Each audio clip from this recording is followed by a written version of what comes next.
یہاں پر بھی پتہ نہیں چلتا، عوام کو ایک ترمیم آتی ہے، اس کے بعد مزید ترامیم آ جاتی ہیں. ہر گورنمنٹ اپنی سٹائل کے اندر چیزوں کو مینیج کرنے کی کوشش کرتی ہے، لیکن بنیادی پرنسپل جو ہر گورنمنٹ کا رہا ہے وہ یہی رہا ہے کہ اداروں کو پولیٹیکل وکٹمائزیشن کے لیے استعمال کیا گیا. پی ٹی آئی نے بھی کیا، نون لیگ بھی اسی در پہ ہے، پیپلز پارٹی بھی کرتی رہی. یہ وتیرہ کب ختم ہوگا؟ کب یہ بیٹھ کر یہ ڈیسائیڈ کریں گے کہ واقعی جو ہے وہ کوئی جمہوریت پن پہ، اس کے اندر قانون سازی اس طرح کی ہو جس کے اندر واقعی عوام کو ریلیف ملے؟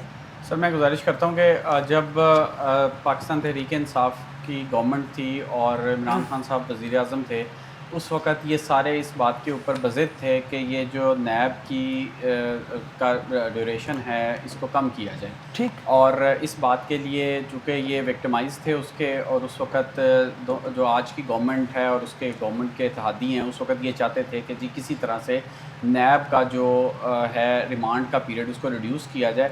اور اس میں 2-3 سمپل سی وجوہات ہیں کہ جی وہ اس وجہ سے ریڈیوس کرنا چاہتے تھے کہ جس وقت آپ اس کو ریڈیوس کر دیں گے، جب تک ریمانڈ چلتا رہے گا تب تک آپ بیل اپلائی نہیں کر سکتے.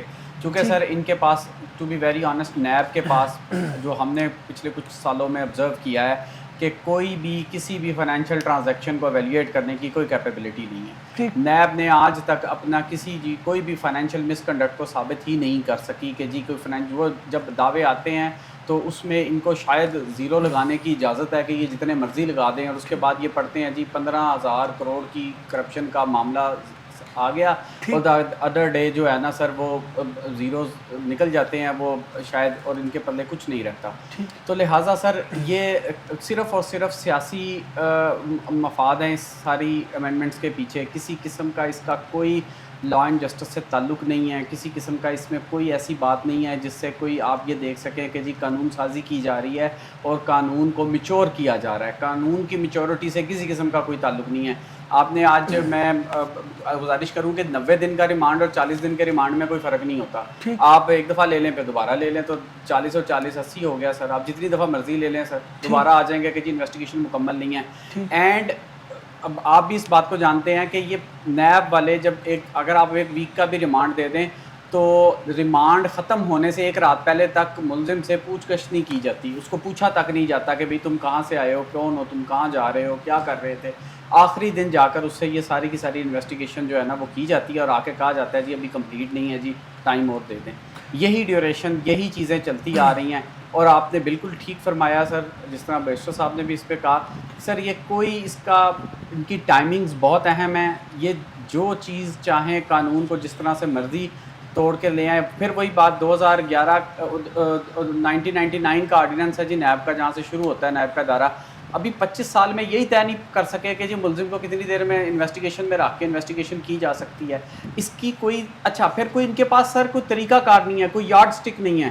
آپ نے اگر اس کو چینج کرنا ہے تو کوئی لے کے آئے نا جی کہ ہم نے پچھلے 25 سالوں کا ڈیٹا انالیسس کیا ہے، ہمیں پتہ چلا ہے کہ جی 40 دن لگتے ہیں جی ملزم سے انویسٹیگیشن کرنے میں، یہ سٹیجز ہیں جی. اس کو کیا منہ اٹھا کے 40 کر دیا، اب کل کو کہیں گے نہیں جی 40 اچھا فگر نہیں ہے، 50 اچھا ہے، 50 کر دیتے ہیں. پوچھیں نا ان سے، کوئی پوچھے کہ جی 40 کیوں. ابھی بالکل ٹھیک ہے. میں بیرسٹر امر سعید سے یہ کویسچن رکھتا ہوں. اب بیرسٹر صاحب آپ نے سنی ہے اسد کی بات، وہ بھی بیرسٹر ہیں اور معاملے کو سمجھتی ہیں. اب آپ وہ بڑی ٹھیک بات انہوں نے کی کہ جناب کوئی ڈیٹا ہے آپ جس کی بنیاد کے اوپر آپ بات کریں. دوسرا میرا اس کے اندر ضمنی کویسچن اگر آپ ایڈ کر لیں کہ آنریبل کورٹ کے اندر معاملات چیلنج ہوتے ہیں، اس کے اندر بھی انٹرپریٹیشن باقی ہوتی ہے، اس کے بعد مقننہ دوسرا لاء لے آتی ہے، تو کیا یہ کس طرح سے ہوگا؟ کیونکہ یہ تو بیسیکلی جو آپ کی ججمنٹ آتی ہے آنریبل کورٹ کی، اس کو بھی نلیفائی کرنے کی کوشش کرتے ہیں کہ نئی ترمیم لا لیں جی. اب کورٹ کہتی ہے ٹھیک ہے نہیں آ گئی قانون کے تابع، کورٹ تو باریک بینی سے ایک سٹیپ کو جو ہے وہ قانون کے اندر رہ کے دیکھنا ہے، وہ تو مجبوری ہے. تو پھر کیا پولیٹیشنز کی یہ ناکامی ہے جس کا وہ خود بھی شکار ہے؟ نہیں سر، دیکھیں آپ کو ایک ہسٹری دیکھنی پڑے گی. میں پچھلے تقریباً 15-16 سال سے یہ چیز دیکھ رہا ہوں کہ ہمارے ہاں ایک پٹیشن کورٹ میں جاتی، ایک معاملہ زیر بحث ہوتا ہے عدالت میں، اس کے اوپر کاروائی چل رہی ہوتی ہے، تو فٹافٹ جو گورنمنٹ آف دا ڈے ہوتی ہے نا، وہ کوشش کرتی ہے کہ کوئی قانون سازی ایسی کریٹ کر دی جائے تاکہ اس کا اثر جو ہے زائل کر دیا جائے، جو کہ متوقع ہوتا ہے فیصلہ، یا ان کو نظر آ رہا ہوتا ہے کہ فیصلہ ہمارے خلاف آ جائے گا یا آ جا چکا ہے. اب آپ کو یاد ہوگا جب یوسف رضا گیلانی صاحب تھے prime minister, contempt of court act آیا تھا 2012 کا. جی جی بالکل. وہ کورٹ نے نلیفائی کیا اس کی نلیفیکیشن کے اگینسٹ انہوں نے ایک پہلے سے ہی قانون سازی کر دی تھی کہ جو پرائم منسٹر ہے اس کے اگینسٹ کنٹیمپٹ نہیں آ سکتی. بالکل ٹھیک. تو اب آپ دیکھیں وہاں سے شروع ہوں, اور انسٹنسز ہیں بے شمار بالکل کہ پارلیمان جو ہے وہ گورنمنٹ آف دا ڈے, میں اسپیشلی اس کی بات کروں گا, کہ وہ ایسے لے کر آتی ہے انیکٹمنٹس تاکہ وہ سب ڈیو کر سکے آن گوئنگ کیسز کو in the supreme court, cases of public importance, یا وہ کیسز جن کے بہت فار ریچنگ امپیکٹ ہوتا ہے. تو یہ جو ایک ٹسل اداروں کے درمیان ہمیں نظر آ رہی ہے, یہ کوئی مفید نہیں ہے ہمارے ملک کے لیے. ہو کیا رہا ہے کہ ہم آگے بڑھنے کی بجائے ہم ہر روز پیچھے کی طرف جا رہے ہیں. بالکل ٹھیک ہے, آگے بڑھنے کے بجائے ناظرین پیچھے کی طرف جا رہے ہیں. مجھے یہاں پر دل نواز شیمت صاحب نے جوائن کیا ہے, ایڈوکیٹ ہائی کورٹ ہیں, اکثر آپ انہیں میرے شو میں دیکھ چکے ہیں. ان سے بھی ان دونوں جو آرڈیننسز ہے اس کے بارے میں پوچھتے ہیں کہ وہ ان کو کس طرح سے دیکھ رہے ہیں. دل نواز شیمت صاحب بہت شکریہ جوائن کرنے کا. اچھا دل نواز شیمت صاحب, دونوں آرڈیننس آپ نے دیکھے, ان کے بارے میں خبر بھی آپ نے دیکھی, کافی تذکرہ ہم کر چکے ہیں, اس کے اوپر کچھ انالیسس بھی آ چکا ہے. آپ کا کیا کہنا ہے؟ ایک تو آرڈیننس ہے جس کے اندر اپوائنٹمنٹ آف الیکشن ٹریبیونل کے اندر جو ریٹائرڈ ججز ہیں اس کے متعلق ہے, اور دوسرا جو نیب کے اندر ترمیم لائی گئی ہیں جس کے اندر فزیکل ریمانڈ ملزم کا جو ہے وہ 14 دن سے 40 دن تک کیا گیا ہے. بریفلی اگر آپ بتا سکیں کہ دونوں معاملات کو کس طرح سے دیکھ رہے ہیں. وائڈ ہو جائے گا, پہلے ایک کا لے لیتے ہیں. بٹ صاحب یہ جو الیکشن والا معاملہ ہے تھوڑا سا اس پہ کر لیتے ہیں, پھر اگلی دفعہ دوسرے پہ کر لیں گے. اس میں تو یہ تھا کہ کیونکہ کچھ عرصے سے ٹسل چل رہی ہے, اور ابھی ایک ججمنٹ بھی ریسنٹلی آئی ہے اپنا آنریبل لاہور ہائی کورٹ کی سلمان اکرم راجہ کیس میں, جسٹس شاہد کریم کی, اس کے شاید آپ ڈسکس کر چکے ہوں گے سارا بیک گراؤنڈ, کہ اس میں اب معاملہ یہ تھا کہ جو ریکمنڈیشن ہے جو آنریبل چیف جسٹس کی طرف سے آ رہی ہے, کیا الیکشن کمیشن جو ہے وہ باؤنڈ ہے اس کو اپنا فالو کرنے کا یا نہیں. اور الیکشن کمیشن کا موقف یہ رہا ہے کہ آخری جو ہے, اور حکومت کا بھی, کہ آخری جو اختیار ہے اس میں سے ہے وہ الیکشن کمیشن کا ہے. آنریبل چیف جسٹس کا صرف جو ہے وہ ایک ریکمنڈیشن ہو سکتی ہے لیکن اس کے اوپر بائنڈنگ نہیں ہے. اوبیسلی اس میں جو کورٹ کا ویو تھا وہ ڈفرینٹ تھا. تو اب اس کو ریکٹیفائی کرنے کے لیے جو ہے یہ ایک لا جو ہے وہ پاس کیا جا رہا ہے, جس کا پھر پرپس تو یہی ہے کہ جو الیکشن کمیشن ہے اس کو اختیار دیا جائے. بالکل ٹھیک ہے. دل نواز شیمت صاحب, یہاں پہ ہمیں اب تیسرے موضوع کی طرف بڑھنا ہے. ناظرین آپ نے انٹرو میں بھی سنا, جیسے کہ میں نے تذکرہ کیا, کہ آنریبل جسٹس علی ضیاء باجوہ نے ایک تاریخی فیصلہ دیا ہے جس کے جو کہ 17 صفحات پر مشتمل ہے. اس کے اندر بیسیکلی بات یہ ہوئی ہے کہ جناب جو اموات کسٹڈی کے دوران ہوتی ہیں, پولیس کی کسٹڈی کے دوران, اس کے اندر ریپ بھی شامل ہے, اس کے اندر ٹارچر بھی شامل ہے, تو وہ مقدمات جو ہے وہ کون سنے گا؟ کیا وہ پولیس والے ہی سنیں گے یا اس کے لیے کوئی دوسرا ادارہ موجود ہے؟ یہ آج ججمنٹ آئی ہے. میں صد آپ کی طرف آؤں گا, آپ نے ججمنٹ سنی بھی, اس کی خبر بھی سنی, آپ نے پڑھی بھی ہے. جو علی ضیاء باجوہ صاحب خود بھی کرمنل پریکٹس میں رہے ہیں, اور یہ بڑا ایک عام معاملہ ہے کہ آپ کو نہیں پتہ چلتا کہ آپ کا پیارا جو ہے وہ گناہ گار ہونے سے پہلے ہی پولیس اس پہ تشدد کر دے, کوئی دشمنی میں مارا جائے. اکثر ہم دیکھتے ہیں کہ پولیس کسٹڈی کے اندر جو ہے اموات ہوتی ہیں, لوگ زخمی ہوتے ہیں, ریپ کے مقدمات ہیں, ٹارچر کے مقدمات ہیں. تو فیصلہ تو ایک بڑا جاندار ہے, کیا اس پہ امپلیمنٹ ہو پائے گا؟ سر میں سب سے پہلے تو یہ اس میں بڑا اس بات کا اقرار کرنا چاہوں گا کہ وہ فیصلہ پڑھنے کے بعد میں یہ سمجھتا ہوں کہ جو ہمارے تمام کے تمام جنرل پبلک ہے اور لیگل کمیونٹی ہے وہ علی ضیاء باجوہ صاحب کی اس ججمنٹ کا احسان کا بدلہ کبھی نہیں دے سکیں گے. شاید یہ اتنا خوبصورت فیصلہ ہے اور یہ اتنا ضروری تھا اس وقت, جس حالات میں جو کہ 2 سال میں ہم نے دیکھا ہے کہ کس طرح لوگوں کو پولیس کسٹڈی میں رکھا جاتا ہے اور کس طرح سے ان کے ساتھ تشدد کیا جاتا ہے اور اس کے بعد ان کو پیش نہیں کیا جاتا بہت دفعہ. تو اس میں ایک تو ایشو سر ڈیتھ کا ہے نا کہ پولیس کسٹڈی میں ڈیتھ ہو گئی, دوسرا ایشو ہے جو پولیس کسٹڈی میں رکھ کر لوگوں کو تشدد کیا جاتا ہے. اس میں کبھی آپ اس بات پر غور کریں کہ جب مسنگ پرسنس کو پیش نہیں کیا جاتا اور اس کے لیے گورنمنٹ ٹائم پہ ٹائم لے رہی ہوتی ہے اور اس کے بعد ون فائن مارننگ وہ بندہ کہیں نہ کہیں سے برآمد ہو جاتا ہے، جس کی نمبر آف جو ہیں وہ مثالیں موجود ہیں. اس پہ غور کریں تو کیوں اس کو اتنے دن پیش نہیں کیا جاتا؟ بیسیکلی سر پہلے اس پہ تشدد کیا جاتا ہے، اس کے بعد اس کو اس قسم کی فرسٹ ایڈ دی جاتی ہے کہ وہ اس قابل ہو جائے کہ وہ دوبارہ کسی کے سامنے پیش کیا جا سکے. تو سر یہ ایک نہایت جو ہے وہ غیر انسانی سلوک ہے اور وحشیانہ طریقے سے جو ہے وہ ہم روز کمرہ عدالت میں بھی دیکھتے ہیں، لوگوں سے بھی سنتے ہیں کہ کس طرح سے لوگوں کے ساتھ اس بات پہ ظلم کیا جاتا ہے. تو لہٰذا آنریبل جسٹس علی ضیاء باجوہ صاحب کے لیگل ایکومن سے تو بالکل کوئی انکار نہیں ہے، لیکن یہ جو احسان انہوں نے اس خاص وقت میں اس ججمنٹ کو دے کے کیا ہے نا سر، اس کا یہ پوری زندگی پاکستان قوم اس کا بدلہ نہیں اتار سکتی. بالکل ٹھیک ہے ناظرین، بڑی اچھی ایک ججمنٹ ہے جو آنریبل جسٹس علی ضیاء باجوہ نے دی ہے، جو پولیس کسٹڈی میں اندر جو معاملات ہیں، غیر قانونی ٹارچر، ریپ اور ڈیتھ کے معاملات ہیں، اس سے متعلقہ ججمنٹ ہے. تو میں ابھی بات کروں گا بیرسٹر امر سعید سے. بیرسٹر صاحب، صرف پولیس کی کسٹڈی میں معاملہ ہو تب یہ ہے، یا اس کے علاوہ بھی نیب میں جیسے ہم کہہ رہے ہیں اس کے اندر بھی لوگوں کو زد و کوب کیا جاتا ہے، بے شمار تشدد کیا جاتا ہے، دوسرے جو لا انفورسمنٹ ایجنسیز ہیں اس کی بات کی جائے تو وہاں پر بھی معاملات اسی طرح کے ہیں، بلکہ اس کے زیادہ شدت کی ہوں گی، تو وہاں پر بھی یہ لا اپلیکیبل ہوگا؟ جی بالکل ہوگا. یہ دیکھیں، پہلی تو بات یہ ہے کہ بہت خوبصورت ججمنٹ ہے جی، اور جج صاحب وہ is one of the finest ججز جو ہمارے پاس لاہور ہائی کورٹ میں ہیں. ان کی اس ججمنٹ سے ایک چیز تو بہت واضح ہو گئی کہ ایک پاکستان جو کہ اب ہم ایک پولیس اسٹیٹ بنے ہوئے ہیں، یہاں پہ دن رات تشدد کے واقعات ہوتے ہیں اور سینکڑوں لوگ مارے جاتے ہیں، فیک پولیس انکاؤنٹرز ہوتے ہیں. اس ججمنٹ کی سب سے خوبصورت بات یہ کہ یہاں پہ انہوں نے یہ کہہ دیا کہ in case of any custodial torture اور death investigation shall be carried out by the F I A. خوبصورتی کیا ہے کہ ایک تیسرا امپارشل ادارہ اس کی کرے گا انویسٹیگیشن. ایک بات. دوسرا، صرف پولیس کی حد تک بات نہیں ہے، پبلک آفیشلز کی بات ہے، اور اینی بڈی ہو ایڈز اور ابیٹس دیم، اس میں کوئی اور بھی آ سکتا ہے. ٹھیک ہے نا؟ اچھا، یہ تو ہوگی پہلی بات. دوسرا، پھر دیکھیں کہ ہم جو ہیں سگنیٹری ہیں یو این کیٹ کے. ججمنٹ 2024 میں آ رہی ہے، ایکٹ 2022 کا انیکٹ ہوا ہے. اصل فوکس جج صاحب کا تھا کہ امپلیمنٹیشن کیوں نہیں ہو رہی. امپلیمنٹیشن اتنی کمزور ہے. اس میں ہیومن رائٹس کمیشن والوں کو بھی بلایا گیا، انہیں بھی کہا گیا کہ بھی بتائیں اس میں کہ اس کو کس طرح ہم آگے امپلیمنٹ کر سکتے ہیں. میرے نزدیک جو سب سے بڑی وجہ ہے کہ ہم امپلیمنٹ نہیں کر پاتے ایسے قوانین، وہ رویے ہیں. ایک اور دوسری ٹریننگ.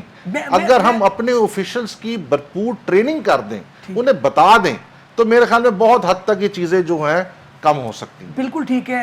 چیمہ صاحب، میں آپ کی طرف آؤں گا. آپ کی بھی نظر سے ججمنٹ گزری ہے، آنریبل جسٹس علی ضیاء باجوہ نے ججمنٹ دی ہے، 17 صفحات پر مشتمل ہے، کوئی پہلو چھوڑا نہیں ہے، پوری ہسٹری سے لے کر انہوں نے پوری بات کی اور بتایا. ظاہر ہے وہ خود بھی ایک کرمنل پریکٹیشنر بھی رہے ہیں، معاملات کو باریک بینی سے جانتے بھی ہیں کہ کرمنل معاملات میں کتنا ضروری تھا اس ججمنٹ کا آنا.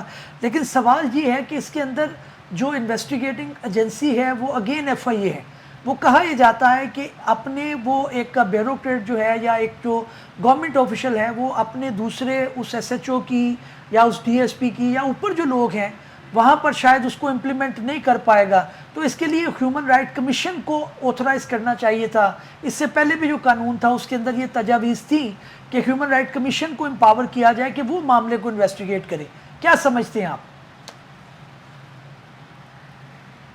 جی بٹ صاحب، بالکل. دیکھیں، میرا تھوڑا سا اتنا آپٹمسٹک ویو نہیں ہے. میں سمجھتا ہوں اچھی بات ہے، ججمنٹ آئی ہے، it's a good step. But میرا نہیں خیال کہ فوراً بہت زیادہ فرق شاید پڑے گا، اور پڑھنا بہرحال چاہیے. اس میں بہت سارا جو اصل میں ایمفسس ہے وہ لا کے اوپر ہی ہے. قانون میں جو 2022 کا ایکٹ ہے اس میں تو یہ سارا کچھ پہلے سے دیا ہوا ہے کہ آفینس جو ہے اگر ٹارچر ہوگا، ٹارچر کے ذریعے انویسٹیگیشن نہیں ہو سکتی، کسی قسم کی کنفیشن نہیں لی جا سکتی، وہ آفینس بھی کریٹ کیا ہوا ہے. اس کی انویسٹیگیشن کا اختیار بھی ایف آئی اے کو دیا ہوا ہے. ججمنٹ کا ایمفسس اس چیز پہ ہے کہ اس قانون کو صحیح طریقے سے عمل میں لے کے آنا چاہیے. تو اس حد تک بالکل ٹھیک، اچھی بات ہے.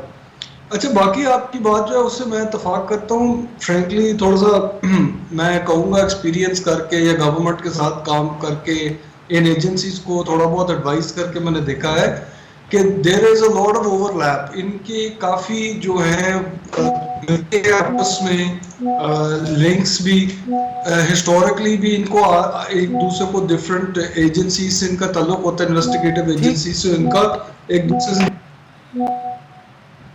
ناظرین تکنیکی بنیاد پر ہم دل نواز چیمہ سے بھی بات نہیں کر پا رہے, دوبارہ ان کو جوائن کرنے کی کوشش کریں گے. میں واپس آتا ہوں بیرسٹر امر سعید کی طرف.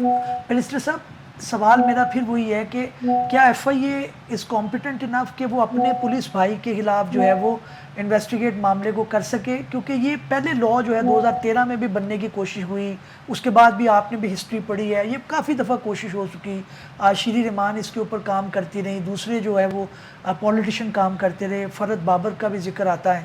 لیکن ایک سوال یہ, ایک تنقید یہ آتی ہے, ایک یہ پوائنٹ جناب ایک ادارے کو نہیں دینی چاہیے تھی, ہیومن رائٹ کمیشن کو دیتے ہیں, کوئی اور اس طرح کا ادارہ ہوتا.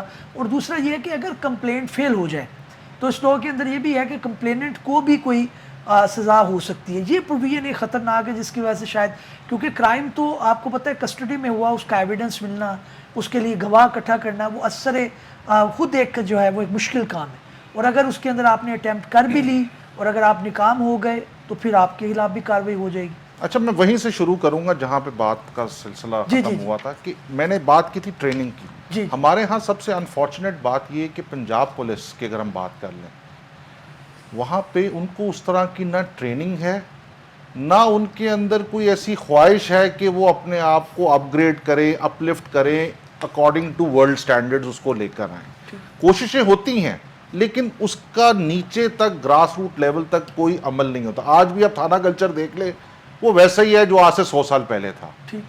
ایف آئی اے تھوڑا جدید اور تکنیکی بنیادوں پہ ہے, ان کے پاس بہتر انویسٹیگیشن کے ٹولز اور میتھڈالوجیز ہیں, they are performing a bit better. لیکن بات پھر وہیں پہ آ جاتی ہے کہ اگر ہمارے پاس ڈیزائن ہے اور اگر ڈیزائر نہیں ہے تو ہم پھر بھی فیلئر ہیں. جب تک دونوں چیزیں نہیں ہوں گی ہم آگے پروگریس نہیں کر سکیں گے. اور دوسری بات جو آپ کا کویسچن ہے, ملیشیس پروسیکیوشن, آپ کو پتہ ہے ہمارے ہاں تو یہ کلچر ہے. ہمارے ہاں تو یہ ہے کہ بھائی پہلے ایک الزام لگا دیں, موشن آف لا کو انیشیٹ کر دیں, بعد میں دیکھی جائے گی جو ہوگا. اس ججمنٹ سے اور اس ایکٹ سے کم یہ چیز تو واضح ہو گئی کہ اگر آپ نے غلط قسم کی درخواست دی, کمپلینٹ آپ کی اگر غلط ثابت ہوئی تو آپ کے خلاف سزا بھی ہوگی, جرمانہ بھی ہوگا, اور دونوں چیزیں بھی ہو سکتی ہیں. ایٹ لیسٹ ایک ڈیٹرنس کریٹ ہوا ہے اور ہونا ضروری ہے.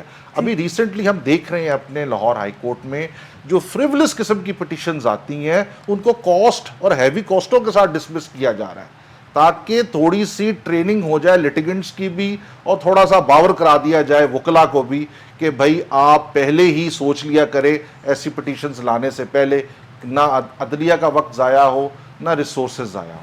ٹھیک ہے اسد, میں آپ کی طرف آتا ہوں. معاملات آپ بھی دیکھتے ہیں, کرمنل کے بھی, سول کے بھی, بلکہ کانسٹیٹیوشن معاملات کو بھی میں نے کرتے ہوئے دیکھا آپ کو.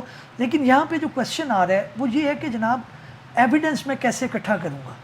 ٹارچر اگر ہوا ہے, پولیس کی کسٹڈی میں ہوا, ایک ملزم ہے, نہ اس کا وٹنس ہے, سوائے اس کے کہ ایک میڈیکل رپورٹ آپ کے حق میں آ جائے یا اس ایکسٹینٹ تک آپ کو زخم آ جائے یا خدا نہ خواستہ کوئی ایسی چیز ہو جائے کہ جو بالکل یہاں ہو جائے, اس کے علاوہ تو ایویڈنس اکٹھا کرنا بڑا مشکل ہے. سر جھوٹی کارروائیاں اور اپلیکیشنز اور ان کے کیسز کے بارے میں جس طرح بھی بیرسٹر صاحب نے فرمایا کہ آلریڈی جو ہے یہ ہمارے ہاں بڑی کامن پریکٹس ہے کہ اس کو کیا جاتا ہے, لیکن اس کے سد باب کے خلاف بھی قانون موجود ہے. اگر پولیس ایک غلط مقدمہ درج کرتی ہے تو پولیس کے خلاف بھی قانون موجود ہے, لیکن اس میں کیا آج تک کبھی عمل درآمد ہوا, کبھی نہیں ہو سکا. لیکن آپ کو میں یہ یقین دلاتا ہوں کہ اگر اس میں کسی نے کوئی درخواست دی کسی پولیس افسر کے خلاف تشدد کی, تو اس میں یہ والی شک جو ہے کہ اگر آپ کی جھوٹی ثابت ہوئی تو یہ ضرور ایکٹیویٹ ہو جائے گی. اس میں ضرور آپ کے خلاف ضرور کارروائی ہوگی کہ آپ نے غلط جو ہے وہ ایک اپلیکیشن فائل کیا ہے. سر گزارش یہ ہے کہ یہ کبھی ثابت نہیں ہو سکے گا. اور جس طرح سے ایف آئی اے کے معاملے میں بھی میں آپ کو ایک گزارش کرتا چلوں کہ ایف آئی اے میں بہت سارے آفیسرز پولیس سے ڈیپوٹیشن پر آتے ہیں. تو جب پولیس سے بہت سارے افسران ڈیپوٹیشن پہ آتے ہیں تو کس پولیس افسر کو کہاں پر کیسے بچانا ہے, اور جیسے بیرسٹر صاحب نے فرمایا کہ ٹریننگز کا ان کا فقدان ہے, نہ یہ ٹھیک ہیں اور ان میں کسی قسم کی طلب بھی نہیں ہے, یہ ٹھیک ہونا بھی نہیں چاہتے ہیں. They are fine with that کہ جی جو وہ کر رہے ہیں جیسے طریقہ کار چل رہا ہے اس کو چلتے رہنے چاہتے ہیں کہ وہ ایسے ہی چلتا رہے, کبھی اس میں کوئی تبدیلی نہ آئے. بات صرف سر اس بات پہ آتی ہے کہ اگر ایف آئی اے بھی تو ایک انویسٹیگیشن ایجنسی ہے, اگر ایف آئی اے کی کسٹڈی میں ٹارچر ہوتا ہے, اگر ایف آئی اے کی کسٹڈی میں ڈیتھ ہو جاتی ہے کسی کی, تو پھر کیا ایف آئی اے ہی اس کو انویسٹیگیٹ کرے گی؟ تو یہ پوائنٹ آپ کا بالکل درست ہے. اس میں ایف آئی اے جو ہے وہ بالکل یہ سوچے گی کہ ہم نے اپنے پیٹی بھائیوں کو کیسے بچانا ہے, کس طرح سے ان کو سیف گارڈ کرنا ہے. اوبیسلی کراس ڈپارٹمنٹل کمیونیکیشن ہوگی, جو پولیس والے حضرات ایف آئی اے میں بیٹھے ہوئے ہیں پوسٹڈ ہیں وہ بات کریں گے ادھر, تو بڑے آرام سے سر یہ چیزیں مینیج کی جا سکیں گی. یس آپ کو چاہیے تھا کہ جس وقت یہ قانون بن رہا ہے, بیسیکلی یہ قانون بننا بھی نہیں تھا, یونائٹڈ نیشنز کے پریشر کے اوپر جو ہے وہ ہمیں ہیومن رائٹس کا جو چارٹر ہے اس کو اوبے کرنے کے لیے یہ قانون سازی کرنی پڑی, اور یہ اس وقت میں کرنی پڑی جب ہم فنڈامنٹل رائٹس کی سب سے آخری حد پہ کھڑے ہوئے ہیں آج کل, تو ہم نے جا کر یہ قانون سازی کی اس وقت. تو میں یہ بالکل نہیں سمجھتا کہ یہ اس پہ فردر بھی امپلیمنٹیشن ہو سکے گی. جس طرح سے میں بار بار کہہ رہا تھا کہ آنریبل جسٹس علی ضیاء باجوہ صاحب کے لیگل ایکیومن سے بھی انکار نہیں ہے, اور ان کا یہ احسان بھی ہے کہ انہوں نے اس وقت میں یہ ایک خوشگوار ہوا کا جھونکا ثابت ہوگا یہ ڈیسیژن. شاید اللہ کرے کہ وہ اس کیس کا کسٹوڈین بن کر بیٹھ جائیں, اور وہ اس کے بارے میں کوئی بہت ساری ریٹیں ایسی ہیں ہائی کورٹ میں جو الائیو رہتی ہیں, جس کے بارے میں ہر جو کچھ عرصے بعد فکس ہوتی ہیں پوچھا جاتا ہے ہاں جی کیا ہوئی ہے, جس میں انوائرمنٹل سے ریلیٹڈ کچھ ایشوز ہیں, واٹر سے ریلیٹڈ کچھ ایشوز ہیں. اسی طرح اللہ کرے یہ ریٹ بھی زندہ رہے اور بار بار اس کے میں کوئی نہ کوئی وہ فیصلہ دیتے رہیں, پوچھتے رہیں, کچھ ریکمنڈیشنز دیتے رہیں, تو یہ انشاءاللہ کچھ ناظرین جو ہے ہوا کا جھونکا جو ہے وہ جسٹس علی ضیاء باجوہ کی طرف سے آیا. میں اپنے دونوں مہمانوں کا شکریہ ادا کروں گا, بیرسٹر اسد منیر اور بیرسٹر عمر سعید. بہت شکریہ آپ کی آمد کا. دل نواز شیمہ صاحب کو بھی شکریہ کہ انہیں وقت نکال کے لیے پروگرام میں آئے اور اپنے جو ہے وہ اظہار کیا کہ وہ کیا سوچتے ہیں موضوعات کے بارے میں. ناظرین آنریبل جسٹس علی ضیاء باجوہ کا جو فیصلہ ہے اس کے اوپر امپلیمنٹیشن کروانا ہر اس شہری کا حق بھی ہے اور ذمہ داری بھی ہے. معاملہ تب خراب ہوتا ہے جب ہم ظلم کو برداشت کرنا شروع کر دیتے ہیں, جب ہم آواز نہیں اٹھاتے, جب ہم سہتے جاتے ہیں اور کوشش نہیں کرتے. معاملہ اس طرح سے نہیں ہے. جتنی بھی ڈیولپ کنٹریز ہیں وہاں پر بھی انصاف پہلے دن میسر نہیں تھا, وہاں پر بھی قانون کی پاسداری پہلے دن نہیں تھی, وہاں پر بھی جسٹس علی ضیاء باجوہ جیسے آنریبل ججز فیصلے پہلے دن نہیں دیتے تھے. یہ عام شہری تھا, یہ عام جو ہے وہ ملک کا باشندہ تھا جس نے آواز اٹھائی, لکھا, احتجاج کیا, اور پھر معاملہ چلتے چلتے اسمبلی میں پہنچا, قانون سازی ہوئی, اور پھر ایونچولی عدالتوں نے فیصلے دینا شروع کیے. جسٹس علی ضیاء باجوہ کا فیصلہ بھی ایک ہوا کا جھونکا ہے, لیکن اس کو زندہ رکھنا ہے آپ نے, میں نے اور عام شہری نے, اور آواز اٹھاتے رہنا ہے. اور دیکھتے رہیے پروگرام قانون کیا کہتا ہے. اگلے ایپیسوڈ میں حاضر خدمت ہوں گے, تب تک لے اجازت دیجیے. اللہ حافظ.